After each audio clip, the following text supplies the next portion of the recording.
দীর্ঘ 11 মাস ধরে বেতন না পাওয়ার অভিযোগে ধর্মনগর জেলা হাসপাতালের 27 জন নিরাপত্তা কর্মী বিক্ষোভে বসেন।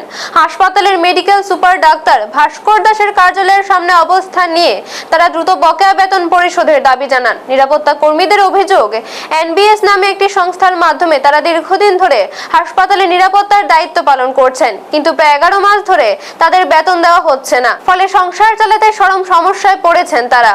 আন্দোলনকারী কর্মীরা জানান, দীর্ঘদিন ধরে বিষয়টি সংশ্লিষ্ট কর্তৃপক্ষকে জানানো হলেও বকেয়া বেতন মেটানোর কার্যকর উদ্যোগ নেওয়া হয়নি। বেতন না পাওয়ায় অনেক কর্মী আর্থিক সংকটে রয়েছেন বলেও অভিযোগ করেন তারা। এদিকে আন্দোলনের খবর পেয়ে মেডিকেল সুপার ডাক্তার ভাস্কর দাস কর্মীদের সঙ্গে কথা বলেন। তিনি জানান, সংশ্লিষ্ট সংস্থার সঙ্গে ইতিমধ্যে আলোচনা হয়েছে এবং সংস্থার মালিককে ধর্মনগরে এসে কর্মীদের বকেয়া বেতন পরিশোধের ব্যবস্থা করতে বলা হয়েছে। মেডিকেল সুপারের আশ্বাসের পর আপাতত ধর্ণা প্রত্যাহার করেন নিরাপত্তা কর্মীরা। তবে তাদের দাবি, দ্রুত 11 মাসের বকেয়া বেতন পরিশোধ করতে হবে। ব্যুরো রিপোর্ট, নিউজ তৎকাল 24।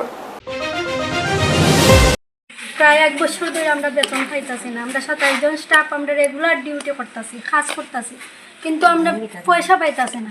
আমরা তো খাওয়া দাওয়া করতে লাগে, বাচ্চা কাচ্চা আছে, পড়াশোনা করতে লাগে, সবাই এখানে গরিব ফ্যামিলি, কিন্তু আমরা বেতনটা পাইতাছি না। তারপরে কিছুদিন আগে, 1 মাস আগে এমএস স্যারের মালিক ডাকছেন, ডাকার পরে আমরা একটা মিটিং বইছি। মিটিং বওয়ার পরে মালিকে 1 মাসের ছাড়ছে, এত মাসের মধ্যে। এখন আমরা কোন ভরসায় কাজ করতাম যে আমরা বেতন পাই না।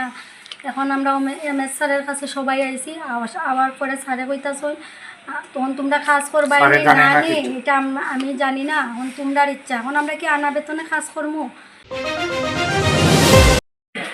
হ্যাঁ, বিলটা কেমনে পাস হয়? আমার কোন বিলটা পাস হয় কেমনে? না দিলে পরিষ্কার শুনেন, 27 জন মানুষের পুরো আপনার অফিসের সামনে গিয়া সুসাইড করবো, আর হসপিটাল সুসাইড করবো।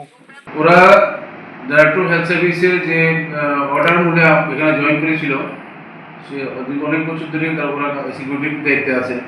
আমরা যে সময় পর্যন্ত ওনাদের ফাইন্যান্সিয়াল অ্যান্ড অ্যাডমিনিস্ট্রেটিভ অ্যাপ্রুভেল পেয়েছি, ততদিন পর্যন্ত ওদের যে বিল আমরা ক্লিয়ার করতে পেরেছি এখান থেকে। কারণ আমরা আমাদের যে কর্তৃপক্ষ থেকে আমরা পেয়েছি, টাকা পয়সা পেয়েছি, দিয়ে দিয়েছি। আপনারা দেখছেন নিউজ তৎকাল 24।